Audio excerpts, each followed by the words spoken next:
ఇంత తీవ్రమైన సంఘటన జరిగితే రాష్ట్ర ప్రభుత్వానికి కనీసం చీమగుట్టినట్లేదు రేవంత్ రెడ్డికి. ఇంకా బాధ కలిగేది ఏంటంటే ఆ కుటుంబంలో ఒక అమ్మాయి మిగిలిపోయింది. ఆ అమ్మాయికి మూగది, చెవిటిది, కాలు లేని వికలాంగురాలు. పాపం మాట రాదు, చెవులు వినబడవు, కాలు నడవలేదు. పూర్తిగా కుటుంబ సభ్యుల మీద ఆధారపడ్డ ఒకే ఒక్క అమ్మాయి మిగిలిపోయింది. ఆ అమ్మాయికి అన్నం తినిపియాలన్నా, ఆ అమ్మాయిని వాష్రూమ్ తీసుకువెళ్లాలన్నా ఈ కుటుంబ సభ్యులే అన్నీ చేసేవారు ఆ అమ్మాయికి.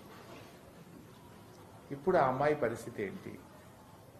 ఆ అమ్మాయి జీవితం ఏంటి? పాపం చెవులు వినబడని, మాటలు రాని, నడవలేని ఆ అమ్మాయి జీవితాన్ని ఒక్కసారి ఊహించుకుంటే గుండె చెరువవుతుంది. ఇంత కర్కశంగా ఒక ఫోక్సో కేసు నిందితుడు హత్య చేస్తే ఇప్పటి వరకు పోలీసులు వారిని పట్టుకోలేకపోయారు.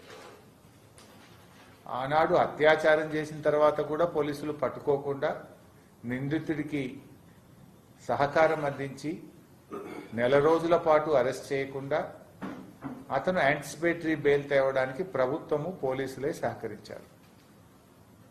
ఇప్పుడు 10వ తేదీ రాత్రి 6గురిని హత్య చేస్తే ఇంతవరకు ఆ నిందితుడిని పట్టుకోలేదు.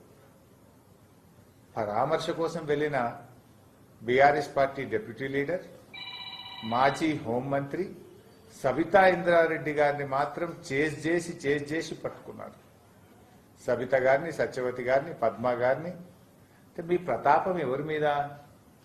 మాజీ హోంమంత్రి, బీఆర్ఎస్ పార్టీ డిప్యూటీ లీడర్, వారి మీదనేమో మీరు మొత్తం టీములు ఫామ్ చేసి టీములు పెట్టి మీరు వారిని అరెస్ట్ చేస్తారు. స్పెషల్ టీములు పెట్టారు.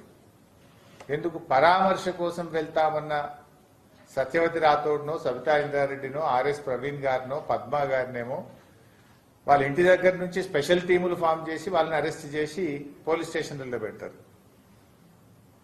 అత్యాచారం చేసి 6గురిని మర్డర్ చేసిన దొంగకేమో మీరు సహకారం అందిస్తారు. అసలు ఈ ప్రభుత్వం ఏమైతుంది? ఎటువైపు పోతా ఉంది? ఆయన మాజీ డీజీపీ, ప్రస్తుతం హోంశాఖకు ప్రభుత్వ సలహాదారుడిగా ఉన్న శివధర్ రెడ్డి గారేమో ఏ బుక్ లేదు, మాకు కాకి బుక్కే ఉంది అంటాడు. మరి ఏమైంది మీ కాకి బుక్కు? మీ కాకి బుక్ సరిగా పనిచేసి ఉంటే పోలీస్ కమిషనరో, డీసీపీఓ, డీజీపీఓ రివ్యూ చేసి ఉంటే ఎందుకు ఈ నిందితుడిని అరెస్ట్ చేయలేదు? మే 16వ తారీఖు నాడు అమ్మాయి రేపైంది, ఇప్పటిదాకా ఎందుకు అరెస్ట్ చేయలేదని రోజు రివ్యూ చేసే పోలీస్ కమిషనరో, డీజీపీఓ ఎందుకు అడగలేదు, ఎందుకు రివ్యూ చేయలేదు అని నేను అడుగుతా ఉన్నా. అంటే రాష్ట్రంలో మీరు ఇంకోటి కూడా అడగాలి. డీజీపీ, హోమ్ మినిస్టర్ గారు ఫోక్సో కేసు నిందితుడికి 7 సంవత్సరాల లోపు సెక్షన్లు ఎలా పెడతారు అని రివ్యూ చేసే బాధ్యత డీసీపీకో, పోలీస్ కమిషనర్కో లేదా డీజీపీకో లేదా? ఇప్పుడు ఒక ఎస్ఐని సస్పెండ్ చేసి చేతులు దులుపుకుంటారా?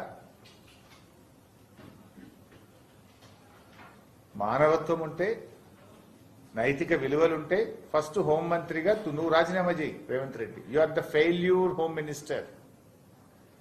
ఇవాళ ఎంతసేపు ప్రతిపక్షాల మీద అక్రమ కేసులు పెట్టడానికి, ప్రతిపక్షాలను వేధించడానికి, ప్రతిపక్షాలను విచారణ చేయడానికి, ల్యాండ్ సెటిల్మెంట్లకు పోలీస్ స్టేషన్లను మీరు అడ్డాగా చేసుకున్నారు. పోలీసులను తమ విధులు తాము నిర్వర్తించకుండా పోలీసులను మీరు ల్యాండ్ సెటిల్మెంట్లకు అడ్డాగా మార్చినారు. పోలీస్ వ్యవస్థను మీరు ఇలా రాజకీయ వ్యవస్థగా మార్చడం వల్ల ఈ ఇబ్బంది వస్తూ ఉంది. ఇప్పుడు ప్రస్తుత డీజీపీ సివి ఆనంద్ ఏమో మావోయిస్టులే మంచోళ్ళు అంటాడు. పాత డీజీపీ ఏమో ఏ బుక్ లేదు, కాకి బుక్ ఉంది అంటాడు. మరి ఏమైతుంది? అసలు ఎటుపోతుంది రాష్ట్రం? అన్యం పుణ్యం ఎరగని 3 చిన్నారులను అత్యంత కిరాతకంగా హత్య చేస్తే ఈ ప్రభుత్వానికి చీమగుట్టినట్టు కూడా లేదు. ఈ రాష్ట్రంలో ఆడపిల్లలున్న ప్రతి తల్లిదండ్రుల హృదయం ద్రవించిపోతా ఉంది. ఏంది అసలు మా పిల్లల పరిస్థితి ఏందని ఇవాళ ప్రతి తల్లి తండ్రి ఆందోళన చెందుతున్నారు.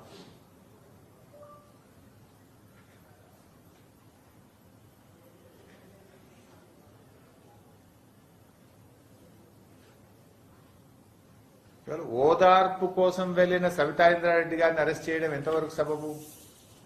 అంటే ఓదార్పు కోసం వెళ్లిన వాళ్ళనేమో నేరస్తులుగా చూస్తున్నారు, అత్యాచారం చేసి 6 చంపిన వాళ్ళనేమో మీకు నేరస్తులుగా కనబడుతున్నారు.